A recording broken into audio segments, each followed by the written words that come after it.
je vais juste reprendre ces quelques lignes que j'avais transmises, qu'elle vous a envoyées par mail, je pense. Voilà, je disais, je vais redire exactement ce que je dis, on peut lire l'Évangile de bien des manières, comme un texte fondateur de la doctrine chrétienne, comme récit de la vie du Christ, comme témoignage d'une voie spirituelle, comme esquisse, pourquoi pas, d'un projet politique pour l'humanité. Trois petits points, hein. C'est pas une liste complète, il y a mille façons de poser son regard, de se mettre à l'écoute de ce texte. Ma proposition, c'est de le considérer ici comme une production de l'inconscient collectif, capable à ce titre de nous dévoiler ce que nous sommes venus apprendre de l'aventure existentielle. Alors, je vais tout de suite donner quelques mots d'éclairage parce que cette phrase dit déjà beaucoup de choses. L'Évangile, donc, comme une transcription d'un rêve nocturne, comme il vous est arrivé d'en faire, je suppose, j'espère. Il paraît que nous en faisons tous des rêves, mais parfois on n'a pas le souvenir. L'Évangile comme la transcription d'un rêve nocturne qui ouvre au travail d'interprétation diurne, dont l'effort vise à favoriser l'alignement intérieur et extérieur de nos vies sur les lois du vivant. Cette approche, cet intérêt pour les rêves que nous pouvons faire la nuit n'a d'autre sens dans la perspective psychanalytique que d'entendre des choses de nous-mêmes et des choses qui peut-être dépassent simplement notre individualité et qui nous permettent de mieux comprendre la vie en général, ce pourquoi nous sommes là, ce que nous avons à faire ici, l'étape du chemin où nous nous trouvons actuellement, les obstacles à surmonter, etc. etc. Voilà, quelques passages de l'Évangile de Marc, qui est donc l'Évangile parmi les 4 évangiles qui figurent dans le texte officiel de la Bible, celui qui a adopté l'Église en son temps, parce qu'il y a d'autres évangiles, vous le savez peut-être, mais qui ne figurent pas dans ce document-là. L'Évangile de Marc est lui reconnu comme le plus ancien, le plus archaïque. Et ce point de vue-là, il me paraît plus propice à cet exercice que je vais vous proposer ce soir, parce qu'il est moins retravaillé, moins construit, moins mis dans une certaine perspective. Si on compare l'Évangile de Marc, je ne sais pas si c'est un exercice que vous avez fait, peut-être de lire côte à côte 2 évangiles, ou pourquoi pas les 4 évangiles, vous vous rendez compte que la façon de raconter, il y a une trame qui est commune, mais il y a une sensibilité qui est très différente d'un évangile à l'autre. Et dans l'évangile de Marc, on ressent un peu plus la fibre brute du bois qui n'est pas encore rabotée, qui n'est pas encore polie. Et de ce point de vue-là, il me semble plus facile à rapprocher donc, de cette écoute de l'inconscient. Donc cet évangile de Marc nous sert de guide pour initier une lecture, donc cette lecture que je vais vous proposer ce soir, et pour nous familiariser plus largement avec ce que j'appelle la lecture de l'évangile de nos vies quotidiennes. Parce qu'il me semble, depuis bien des années maintenant, que quand on va mettre son nez dans ce texte-là, ici, ce n'est pas fondamentalement différent que de mettre le nez dans les histoires de nos vies, au fond. Sauf que ici, on bénéficie, je dirais, de la source d'une tradition qui a peut-être fait un certain tri, a mis au centre des choses qui lui paraissaient plus essentielles, et que quand on lit les événements, les circonstances, les détails de nos vies, parfois c'est très touffu, c'est très foisonnant. Il y a parfois de quoi largement s'y perdre, on ne sait pas toujours reconnaître l'essentiel de l'accessoire. Voilà. Mais je pense que l'exercice est sincèrement tout aussi bénéfique. Celui ou celle qui sait lire l'évangile de sa vie quotidienne pourra progresser sur son chemin aussi bien que celui qui serait rompu à lire ces textes-là.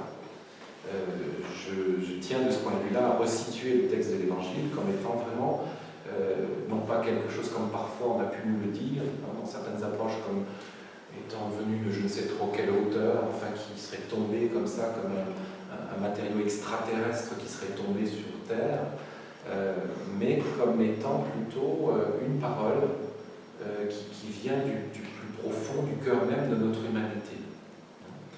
Mais pour en dévoiler, pour en dire sa valeur essentielle, pour en dire quelque chose de... c'est quoi cette vie que nous avons à vivre ici? Voilà. Donc, on va prendre, si on a l'occasion de faire ça quelquefois, je ne sais pas, on en parlera tout à l'heure, s'il y a de l'intérêt pour vous de renouveler cet exercice quelquefois, on verra bien. L'idée pour moi, c'est à partir de ce travail sur le texte de l'Évangile, pouvoir apprendre à le faire de la même façon avec, je dirais, le livre de notre histoire de vie. Nous avons tous commencé à écrire une sorte de livre, une espèce de journal, dont nous avons peut-être oublié certaines pages, dont nous avons peut-être voulu arracher certaines pages ou occulter certaines pages, mais finalement l'intégralité de ce journal de notre vie, si on le considère dans son ensemble, nous montre quelque chose de ce pourquoi nous sommes venus ici. Et s'il y a avec l'âge une sorte de sagesse, si ça existe, si c'est possible, c'est peut-être précisément dans le fait de ne rien enlever, au contraire, tout accueillir, tout regarder, de faire une lecture complète de toute notre histoire pour, au fur et à mesure, comprendre que certaines choses, comme une espèce d'architecture, transparaît du parcours, de l'histoire de nos vies. Voilà. Alors, avant que nous allions au texte, encore quelques mots à propos du rêve, puisque donc je vous propose ici de considérer que quelqu'un, alors c'est peut-être pas une seule personne, c'est peut-être un groupe de personnes, mais peu importe, la nuit s'est réveillé, avait son petit bloc-notes à portée de main et son crayon, comme vous l'avez peut-être fait déjà personnellement, je ne sais pas, oui. On se réveille en plein milieu d'un rêve et puis on écrit.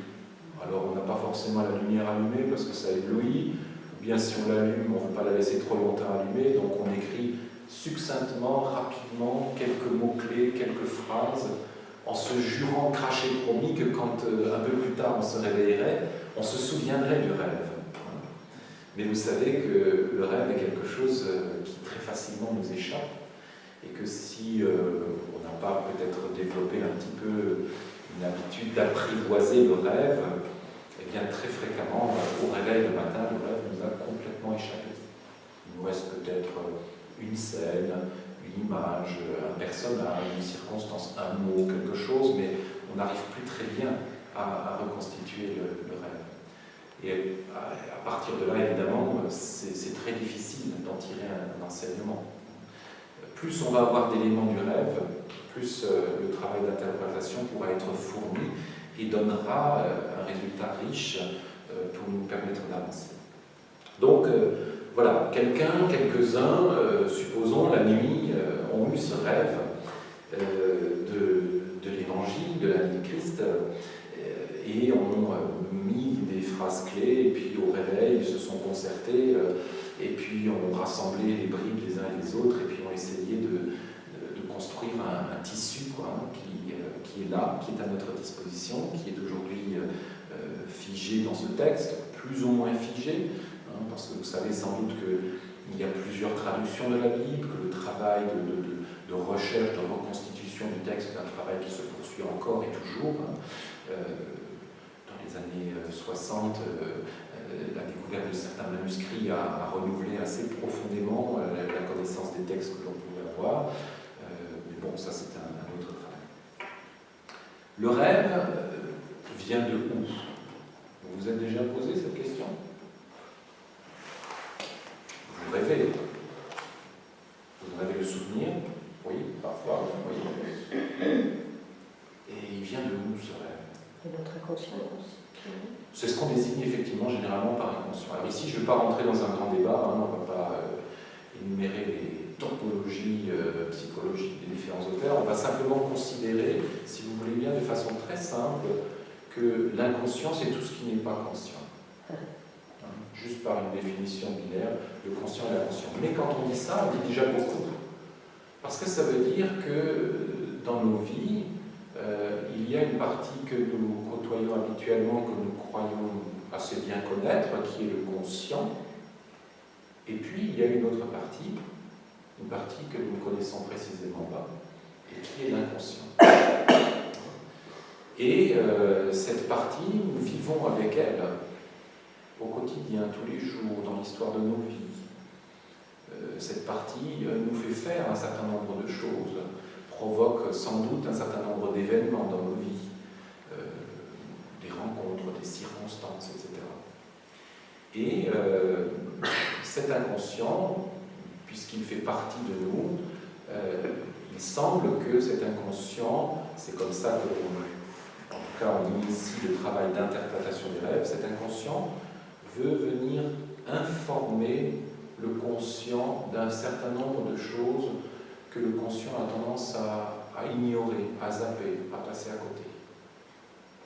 Comme si quelque chose venait de façon régulière nous dire « mais la vie elle est plus riche que ce que tu en connais. La vie est plus complexe. Elle invite à plus de réflexion, d'approfondissement que ce à quoi tu es habitué. » Et on considère, enfin moi j'ai l'habitude de dire ainsi à mes patients, que le rêve c'est comme un courrier. Un courrier qui nous est envoyé par l'inconscient, qui est déposé par le facteur dans notre boîte à lettres. Et ce courrier, alors au matin quand on se réveille, soit on prend la peine d'aller prendre le courrier dans la boîte, de l'ouvrir, de le lire, puis d'essayer de le comprendre. Il y a toutes ces opérations-là. Ou alors, comme ça vous arrive peut-être, avec le flot de publicité que l'on trouve dans nos boîtes aux lettres, on est parfois tellement agacé qu'on prend la liasse de ce qui est bourré dans la boîte et on met tout directement à la poubelle. Et c'est comme ça qu'un certain nombre de messages, peut-être des messages très précieux, dans ma vie personnellement, dans la vôtre j'imagine aussi, sont passés à l'as. Parce que tout simplement, ils n'ont pas été pris en considération. Maintenant, si vous prenez la peine d'ouvrir votre boîte et de constater qu'il y a effectivement un pli à votre nom, si vous ouvrez cette lettre, si vous lisez le message, vous allez découvrir encore que ce message est écrit dans une langue que vous maîtrisez très mal. Et donc là, vous allez vous trouver devant un exercice difficile, qui est soit d'aller chercher un interprète, éventuellement, si vous en connaissez autour de vous, s'ils sont accessibles pour vous, soit d'essayer vous-même, avec un dictionnaire, avec un manuel de référence, je ne sais pas, de procéder vous-même à l'interprétation de ce message. Le rêve ne se délivre pas, ça c'est l'expérience que nous pouvons faire tous, dans un langage explicite et direct. Ça serait trop violent. Si le conscient, en reprenant le contrôle le matin au réveil, avait immédiatement sur son écran un message directement lisible, compréhensible et univoque, ce serait probablement assez terrifiant pour chacun d'entre nous. Là, l'inconscient qui est d'une délicatesse, d'une subtilité, d'une douceur incroyable, nous propose un message qui comporte certains termes que l'on connaît plus ou moins, fait allusion à des choses que nous avons vécues, des situations que nous connaissons, mais en même temps les met dans une perspective un peu inhabituelle. Et donc ça nous met sur la piste de quelque chose. Mais face au message du rêve, nous ne pouvons pas échapper à l'effort d'interprétation. Il n'y a pas de littéralité dans un rêve. Il n'y a qu'une approche de type interprétative et on estime que l'interprétation d'un rêve, si vous avez un rêve bien détaillé, bien fourni, si vous avez pu le transcrire par exemple, eh bien vous pourrez procéder pendant des jours, des semaines, des mois, pourquoi pas des années, au travail d'interprétation de ce rêve, parce que c'est quelque chose qui est toujours à recommencer. Ce n'est pas quelque chose qui se commence un jour et qui se termine un autre jour. Vous ne pouvez jamais épuiser totalement la substance d'un rêve, mais de fréquenter le rêve, d'entrer dans ce travail de lecture, d'interprétation, d'écoute, éveille des choses. Et si vous découvrez, comme d'autres ont pu les découvrir avant vous, que vous en tirez un bienfait, à ce moment-là, si votre curiosité est accrochée, vous aurez envie d'y retourner. Et encore, et encore, et encore. Et si, à force de faire ce travail d'interprétation, vous commencez à entendre les choses qui font sens pour vous dans votre vie et qui vous aident à vous orienter dans le parcours qui est le vôtre, alors vous direz vivement demain matin, qu'il y a encore un petit rêve dans ma boîte aux lettres, que je puisse l'ouvrir et que je puisse commencer cet exercice. Bien, vous voyez, tout ce que je viens de vous dire là pendant quelques minutes sur le rêve, qui est une première approche un peu approximative, mais il m'a semblé qu'on pouvait dire exactement la même chose pour le texte de l'Évangile. Et moi, j'ai commencé aussi, je crois que je devais avoir 14 ans, 13 ans, 14 ans. Je suis d'une famille protestante. Bref, ça faisait partie. C'était bien pour un jeune de lire la Bible. Donc moi, je le lis de la première à la dernière page, 3 fois de suite, intégralement. On en a pour un an à peu près de lecture, si on lit. Et j'ai fait très tôt cette expérience que à la deuxième lecture, on n'y trouve pas exactement la même chose qu'à la première, et à la troisième, c'est encore une fois différent. Et en fait, on peut y revenir. Et puis, on entend un jour, je ne sais pas, tel orateur ou tel exégète reprendre un passage, et bien que l'on ait eu le sentiment de l'avoir beaucoup travaillé, on entend encore une fois quelque chose de différent qui nous est dit, et qui peut-être nous touche à ce moment-là. Voilà. Donc c'est une matière qui, pour moi, est inépuisable, et également une matière qui n'est pas littéralement accessible. On ne peut y accéder que par le travail d'interprétation. Le texte biblique ne peut être que interprété, à mon sens. Comme un rêve ne peut être que interprété. Et bonne chance à celui qui se lance dans cette aventure. Parce qu'on peut, bien sûr, dans le projet d'interprétation, commettre beaucoup de contresens et s'en apercevoir un peu plus tard. Donc, il me semble important de cultiver, je dirais, ce que j'appellerais, c'est mon vocabulaire, une certaine humilité par rapport au texte, parce que le texte, dans sa richesse, dans les multiples facettes de son sens, va toujours dépasser, déborder ce que je suis capable d'en comprendre. Voilà, ça me paraît très intéressant.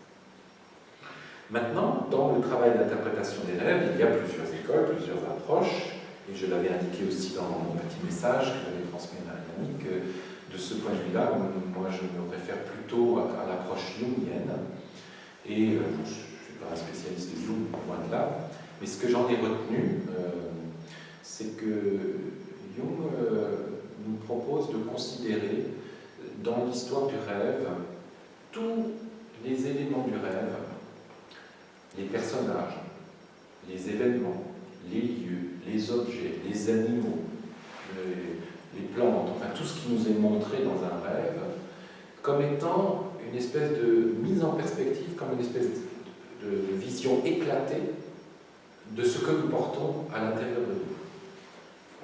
Pour que je me fasse bien comprendre, si par exemple dans l'histoire de mon rêve, il y a un chien qui vient, qui va manger, ronger un os, qui ensuite va se tourner vers une petite fille qui est là dans le jardin et va essayer de jouer avec son os rongé avec la petite fille, etc. etc. Moi, je prends comme ça une espèce d'histoire qu'un rêve pourrait nous proposer. Eh bien, le chien, l'os, le jardin, la petite fille, le jeu entre le chien et la petite fille, tout ça, le rêve me le montre comme étant des aspects de moi-même.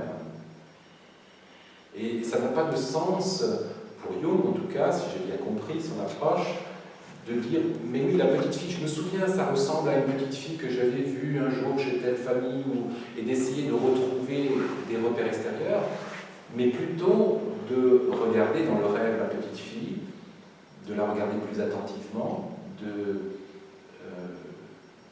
comme elle se présente à moi dans le rêve, qu'est-ce qu'elle évoque pour moi, par rapport à ma sensibilité, qu'est-ce qu'elle illustre d'une partie de moi-même. Et puis ensuite de voir ce qui se passe entre les différents éléments du rêve.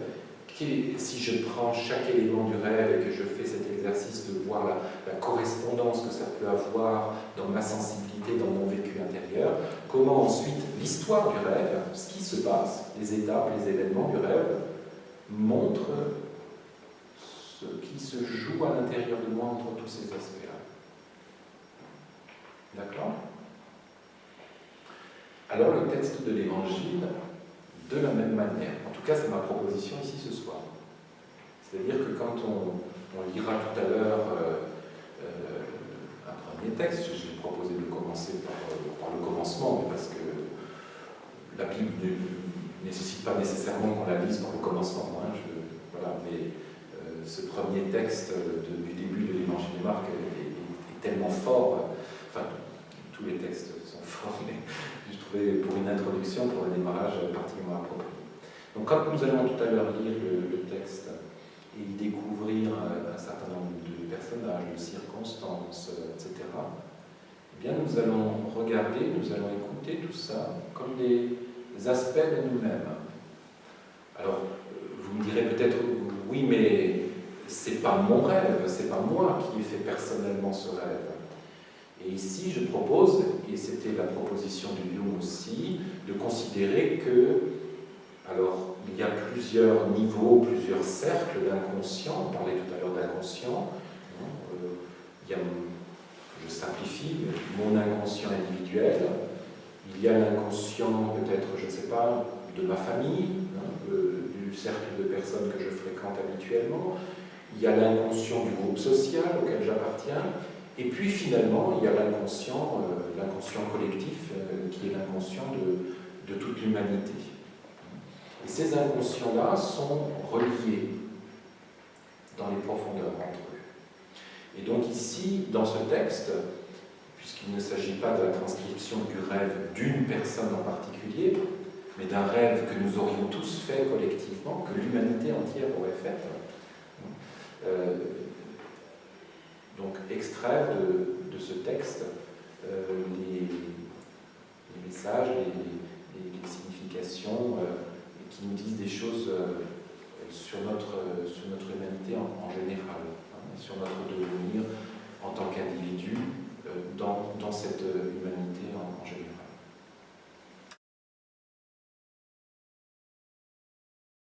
Vous le savez peut-être, le texte de la Bible, évidemment, au départ, n'est pas en français. Il n'est même pas en latin, comme on a l'habitude dans l'Église catholique.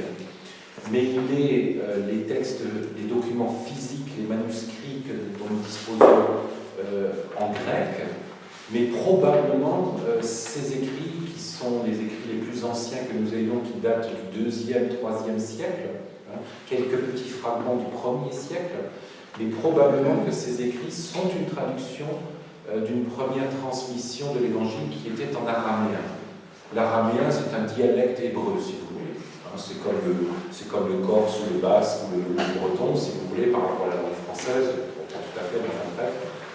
Et donc, vous voyez qu'il y a une profonde incertitude, on n'a pas un texte exact. Mais, vous voyez, on est exactement dans cette situation où le matin, je me réveille, et à partir des quelques phrases que j'ai écrites sur mon calepin, je retrouve les éléments de mon rêve, mais peut-être aussi, ça nous arrive, parfois on brode un petit peu.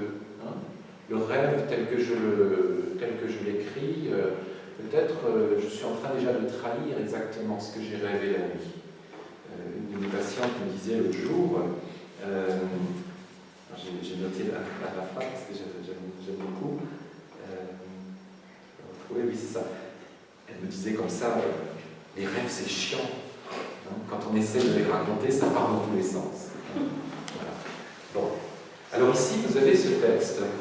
Et on peut en faire juste une première lecture, si vous voulez, pour entendre le texte une première fois. Et puis ensuite, je vais m'appliquer avec vous à commencer à l'interpréter comme on ferait avec un rêve.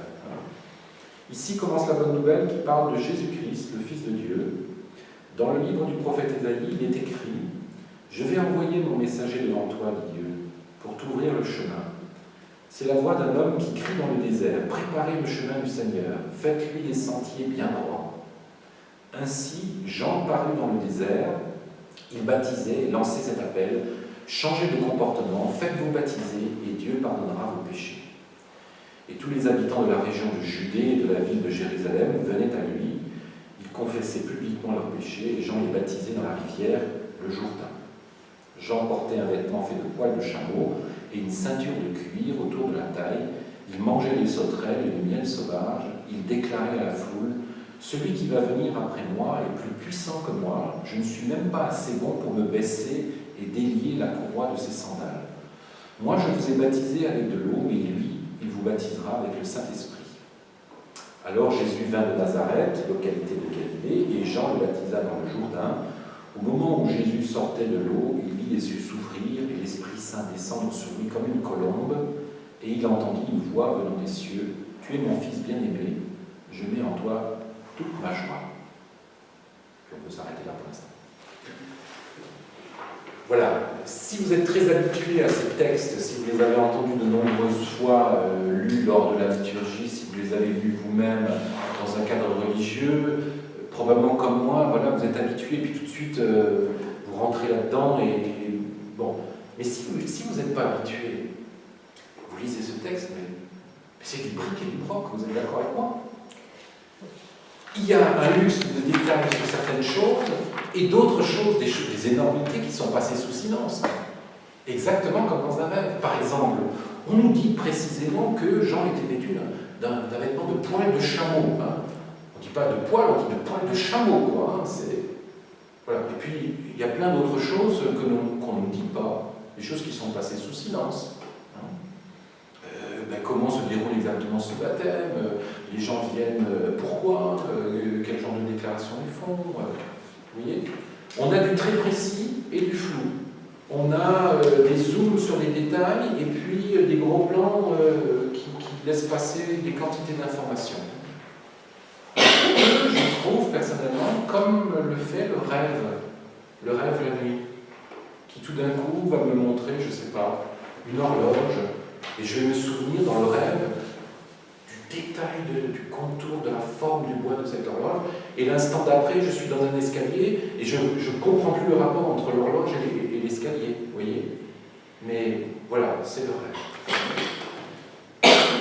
Alors, lisons ce texte un peu dans cette perspective, je dis un peu parce que j'aurais m'y essayer, mais sans être sûr d'y parvenir vraiment, de ce que je disais tout à l'heure, de l'interprétation telle que je l'ai comprise en tout cas, que nous proposions.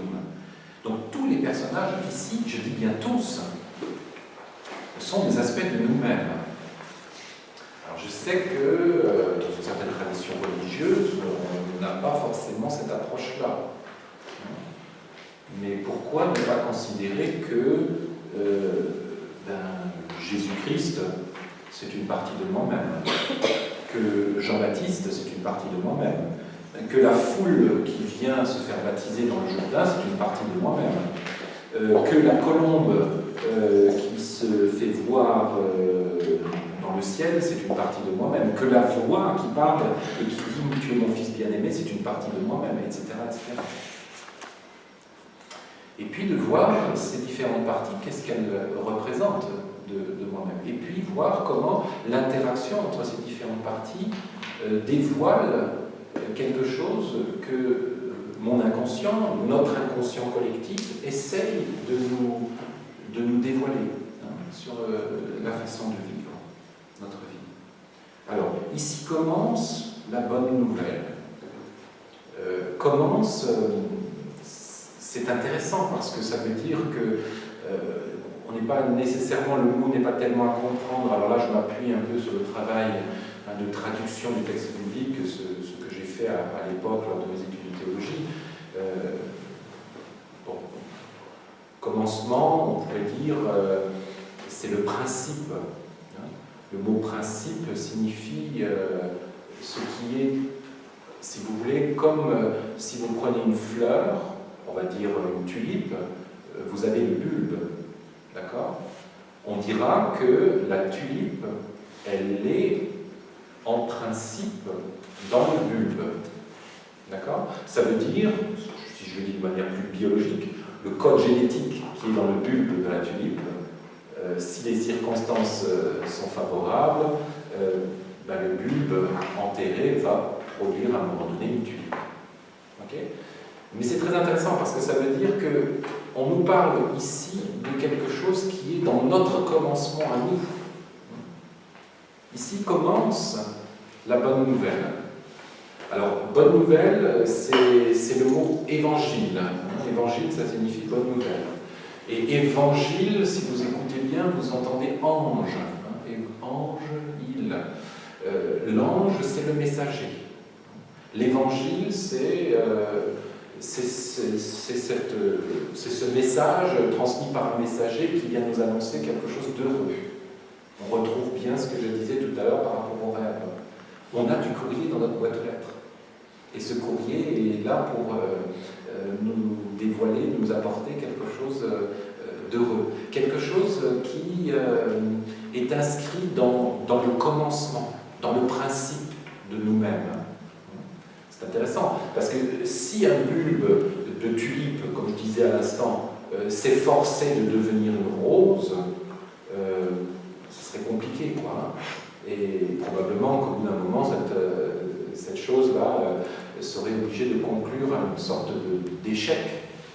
Alors que si le bulbe reconnaît que dans son principe, c'est une tulipe, et qu'elle devient cette tulipe, à ce moment-là, il y a un devenir, disons, plus naturel, plus juste, plus spontané, qui va se proposer. Ici commence la bonne nouvelle qui parle de Jésus-Christ, le Fils de Dieu. Ça veut dire que nous avons dans notre bulbe, dans notre code génétique, un Jésus-Christ, Fils de Dieu, qui est inscrit en chacun d'entre nous. Et au fond, l'histoire, le rêve, l'interprétation du rêve, c'est, on pourrait le dire de cette façon-là, c'est apprendre à discerner ce Jésus-Christ, Fils de Dieu, qui est en chacun d'entre nous. Alors, Jésus-Christ, un nom composé avec un trait d'union, on peut y voir, si vous voulez, comme deux réalités qui sont accolées, reliées l'une à l'autre. Comme pour nous dire que nous avons en nous, on peut le dire de cette façon-là, une double nature. Il y a le Jésus et puis il y a le Christ. Et la bonne nouvelle, c'est de pouvoir relier correctement et faire apparaître cette double nature, le Jésus et le Christ, dont on nous dit qu'il est, on parle de Jésus-Christ, le Fils de Dieu. Bon, Dieu, sur un symbole vaste, très large, si vous permettez, je vais le dire de cette façon-là, c'est le génie de la vie. Je vais le dire de manière très très laïque. Voilà. Et il y a le Fils de Dieu. Le Fils, c'est l'émanation. Quelque part, il nous est dit, dans la racine, dans le bulbe, dans le code génétique de notre existence, que nous sommes l'émanation du génie de la vie. Et que cette émanation a une double face. Une face Jésus et une face Christ. Alors Jésus, on peut le rattacher, on le verra un petit peu plus loin dans le texte, on peut le rattacher à l'être historique. Jésus de Nazareth. C'est un être qui est né à un certain endroit, qui va suivre un certain chemin, et puis qui terminera son parcours à un certain endroit. Le Christ, lui, le mot Christ, ça signifie oint, celui qui, par un geste sacré, est choisi et mis à part. Bon, ça veut dire que nous avons quelque chose à relier entre ce que nous sommes, nés quelque part, avec une histoire, un parcours, et puis qui se terminera à un certain endroit, et dans l'autre dimension, eh bien, des êtres choisis, mis à part pour ça. Alors, pourquoi, comment, bon, c'est difficile, hein, il faudra y revenir. Dans le livre du prophète Ésaïe, il est écrit, alors ici on est obligé, comme souvent dans les rêves, de se référer un petit peu à une symbolique, hein, à une symbolique qui accourt pour le rêveur. Donc, quand vous rêvez de certaines choses, dans votre rêve, il y a des symboles qui fonctionnent pour vous. Ici, le rêve est un rêve qui a été fait il y a à peu près 2000 ans, en Palestine, voilà, par des gens qui partageaient un certain nombre de symboles. Et ici, le livre du prophète. Le livre du prophète, c'est l'Ancien Testament. Et donc ici, dès le commencement, on nous met en relation avec ce livre du prophète. Donc quelque chose d'archaïque, quelque chose d'ancien, quelque chose, un message qui a été inscrit, qui a été transmis dans les temps anciens. C'est quelque chose, on pourrait le dire comme ceci, comme une mémoire.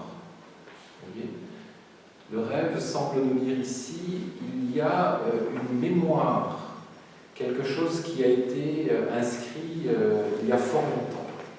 Et cette mémoire dit ceci, je vais envoyer mon messager devant toi, dit Dieu, pour t'ouvrir le chemin. C'est la voix d'un homme qui crie dans le désert, préparez le chemin du Seigneur, faites-lui des sentiers bien droits. Voilà la partie de citation de ce prophète Ésaïe. Alors, un messager devant toi. Voilà, là, il y a quelque chose, à mon sens, qui est très puissant. Et personnellement, j'ai aujourd'hui 55 ans, je n'arrête pas dans ma vie de guetter le messager, qui vient en fait en permanence. Alors, je sais que de très nombreuses fois dans ma vie, je l'ai laissé passer parce que je ne l'ai pas perçu.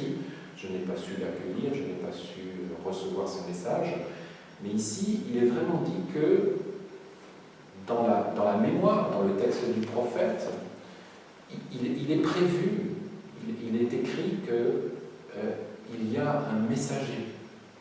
Si on devait d'une certaine façon tirer le profit de ce premier texte de l'évangile de Marc, on pourrait juste retenir ça. Si ce soir on rentrait chez nous juste avec cette perspective, je pense qu'on n'aurait pas perdu notre temps. Il y a un messager, et un messager qui est envoyé devant nous. Pas derrière, mais devant nous. Un messager qui ouvre le chemin. C'est assez intéressant. Ça veut peut-être dire que ce que nous vivons au quotidien, le chemin que nous parcourons, eh bien, il est toujours précédé par quelque chose, par quelqu'un, par une réalité qui nous ouvre ce chemin.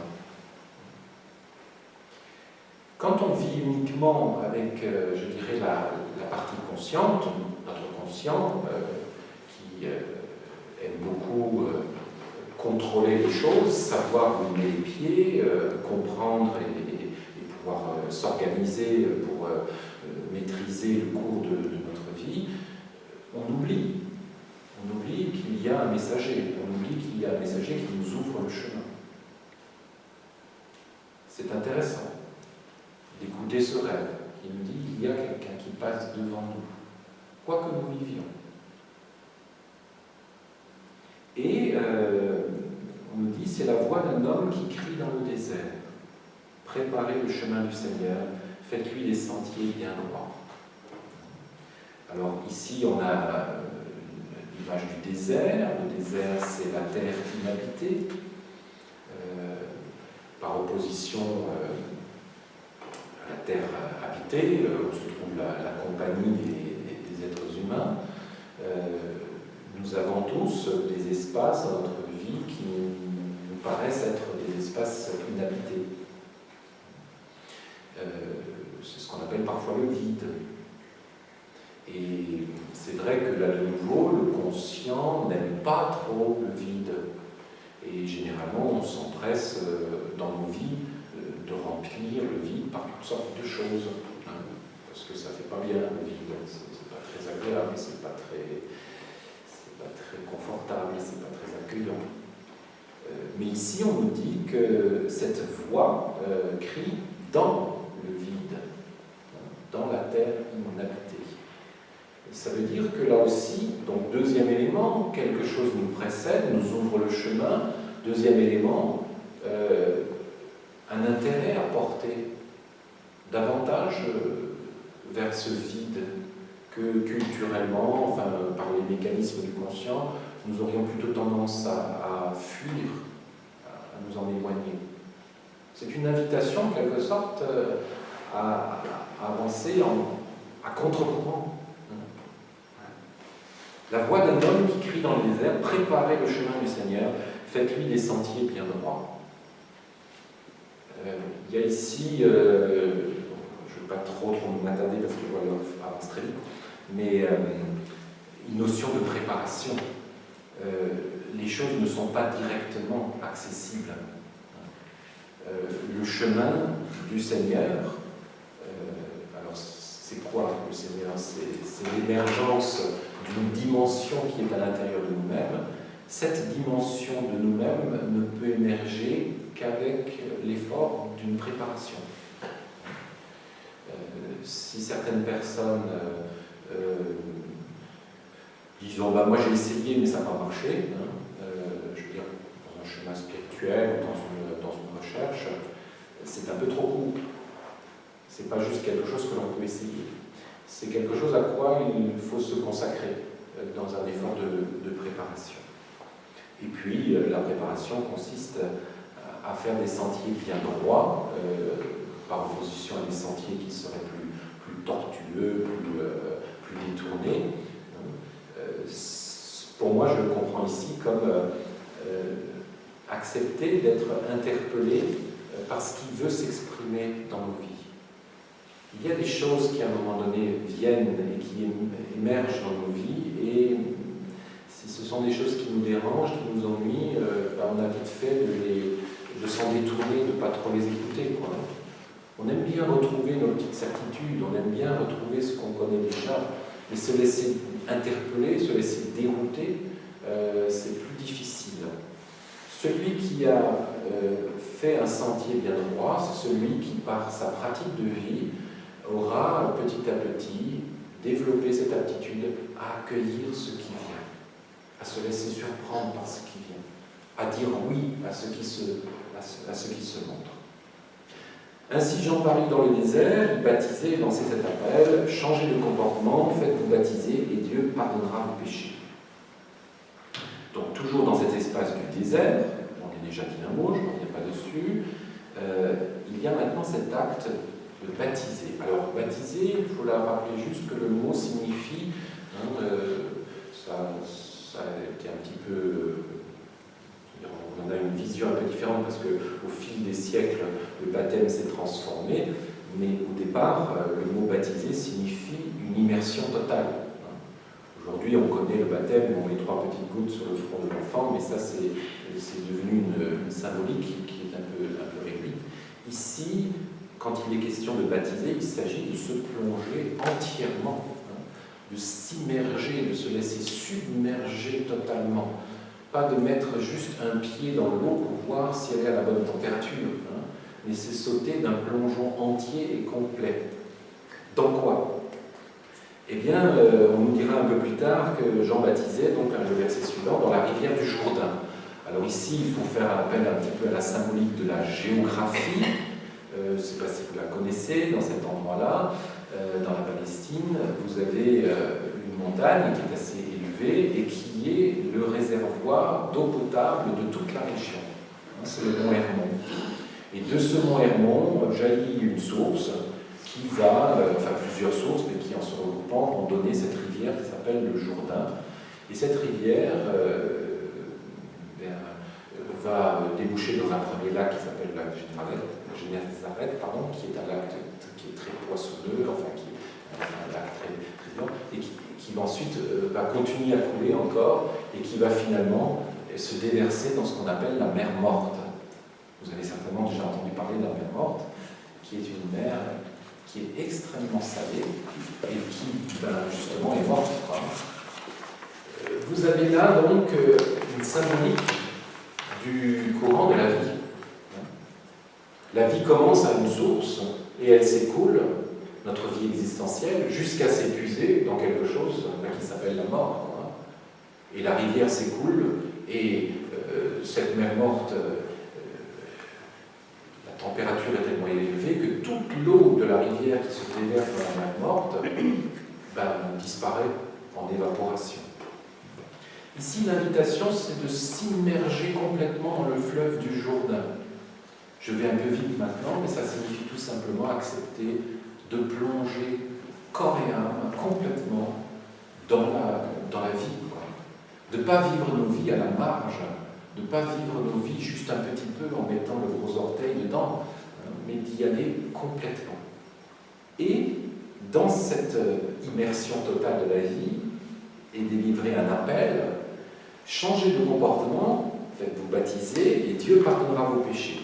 Alors là, évidemment, on est très vite rattrapé par ce qu'on a appris au catéchisme, mais ici, le péché, d'abord, il faut le comprendre non pas tellement comme une catégorie morale, ça n'a pas de sens ici par rapport au texte, mais plutôt le mot désigne classiquement, c'est l'archer qui bande son arc et qui vise avec sa flèche la cible, et la flèche tombe à côté de la cible. C'est exactement ce que signifie le mot ici péché.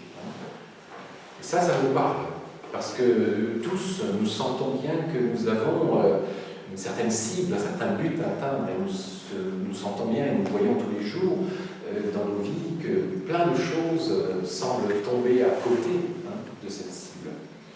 Et donc ici, le changement de comportement et le pardon des péchés, c'est à comprendre, je vais une fois un peu vite, mais comme se remettre dans l'axe de la cible, c'est-à-dire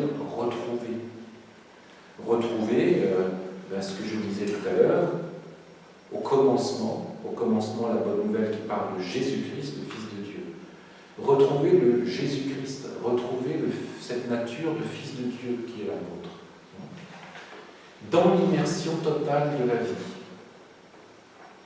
le fleuve du Jourdain, la rivière du Jourdain, plonger complètement dans cette vie, voilà ce qui nous est demandé, et dans cette immersion totale, trouver cet ajustement pour atteindre la cible.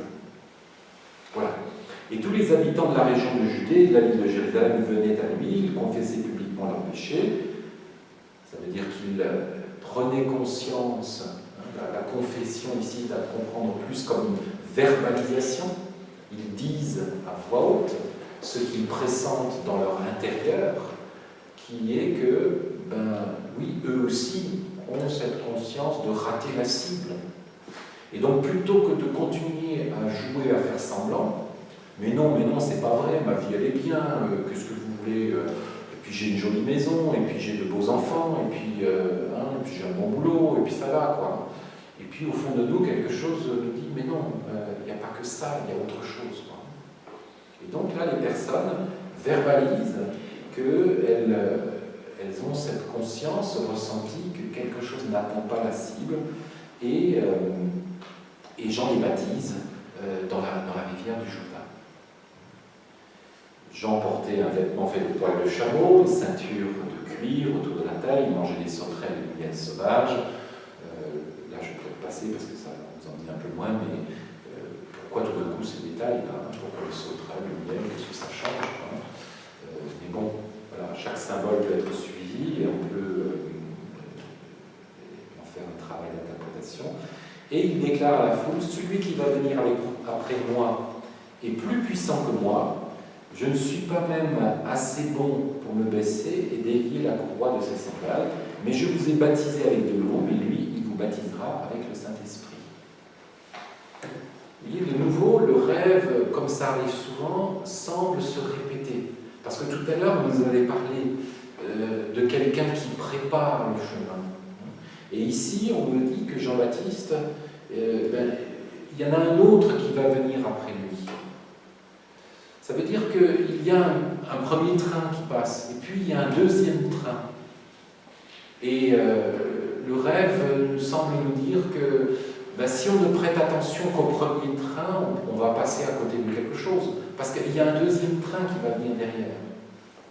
Et ce deuxième train va nous emmener vers quelque chose de plus important. Puisqu'ici, il dit, je ne suis même pas assez bon pour me baisser et délier la courroie de ses sandales. Comment nous articulons ça dans nos vies? Ce premier train qui passe, c'est quoi? Toutes ces évidences avec lesquelles nous fonctionnons au quotidien.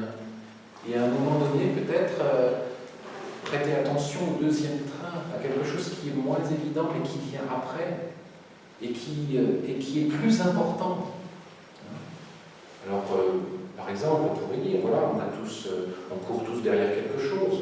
Qu'est-ce qui nous fait courir? Est-ce que ce qui nous fait courir, c'est le premier train ou c'est ce qui vient après?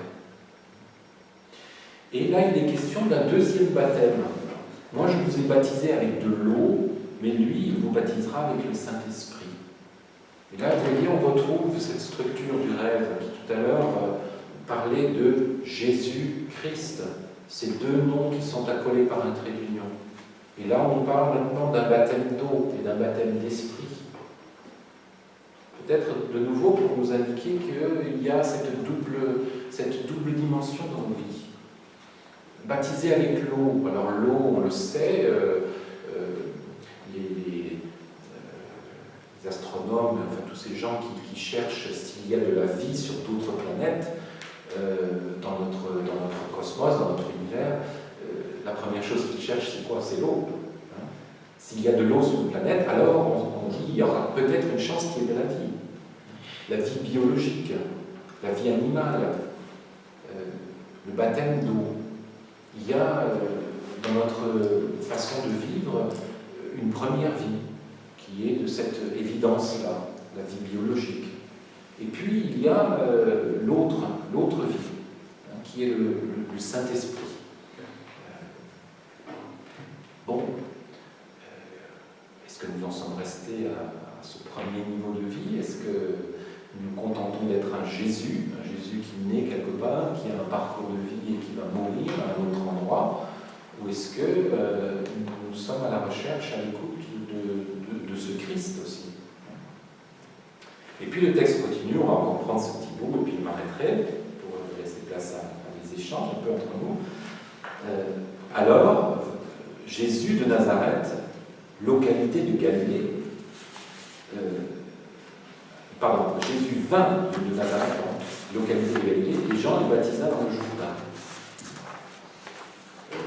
De nouveau, on a tout d'un coup, dans ce récit qui est quand même fait de beaucoup de trous de gruyère, on a de nouveau là une précision, tout d'un coup, il vient de Galilée.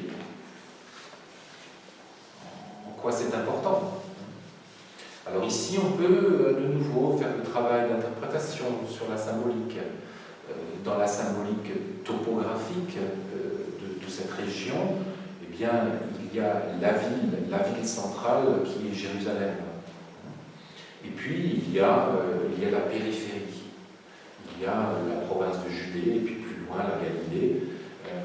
Et donc, on nous dit que Jésus de Nazareth, il vient de la périphérie.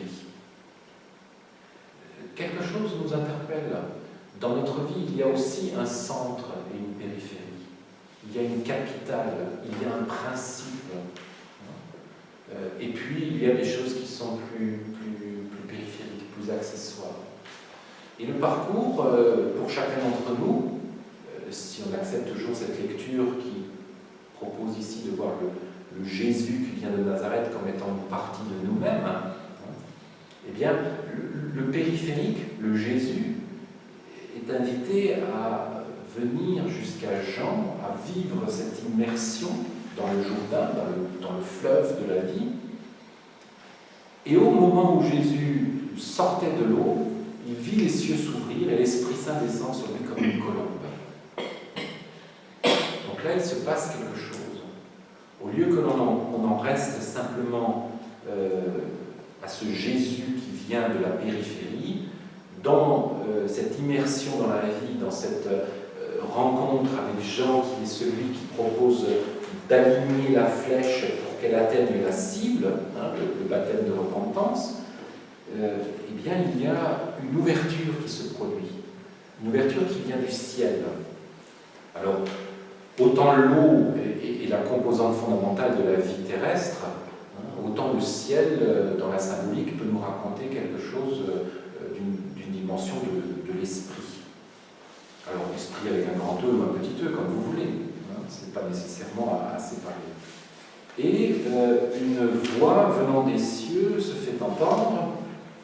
« Tu es mon fils bien-aimé, je mets en toi toute ma joie. » Et là, vous avez ce premier rêve, hein, qui se boucle, qui se termine. Au commencement, la bonne nouvelle qui parle de Jésus-Christ, le Fils de Dieu, et la voix qui dit « Tu es mon fils bien-aimé. » Le Fils de Dieu, le Fils bien-aimé. Au commencement, et la voix qui vient saluer cet accomplissement. Bon, voilà, un texte qui nous dit quelque chose d'un devenir pour chacun d'entre nous. Ce que nous sommes, le premier jet ne suffit pas. Il y a besoin de regarder une autre dimension. Il y a besoin, à côté d'un Jésus, de trouver un Christ et de les relier tous les deux. Il y a entré dans cette vie l'immersion du baptême d'eau et puis un autre baptême d'esprit. Pour amener cette expérience d'être fils bien-aimé et avec cette composante de la joie, hein, qui s'ajoute. Voilà un rêve qui nous dit, on pourrait le dire comme ça, si dans ta vie il manque la joie, c'est que peut-être voilà, il y a un chemin à préparer, il y a un chemin à ouvrir vers quelque chose de plus essentiel. Il y a à reconnaître, à verbaliser, à exprimer que ma flèche, j'ai bien quelque part le sentiment qu'elle n'a pas atteint sa cible. Et dans cet effort de rectifier le tir, pouvoir accéder à cette expérience de la joie. Voilà. Je laisse le verset 12 parce que ça nous emmène tout de suite vers un autre rêve. Les rêves se suivent. Quand vous rêvez la nuit, souvent, une première difficulté, c'est déjà de savoir où commence et où s'arrête un rêve. La ponctuation, la syntaxe. Est-ce que la séquence là, ça fait partie du rêve suivant ou ça fait partie du rêve précédent? Bon, ça peut se discuter. Et puis là aussi, ça peut enrichir les formes d'interprétation. Donc, on peut continuer. Voilà. Alors, dites-moi maintenant un petit peu si, avec tout ça, est-ce que c'est très tiré par les cheveux ou est-ce que c'est quelque part parlant pour vous? Est-ce que ça rejoint quelque chose? Est-ce que ça vous surprend ou bien finalement ça ne vous paraît pas si étonnant ce que j'ai pu dire de cette façon-là à partir du texte de l'Évangile? Allez-y, partagez les impressions.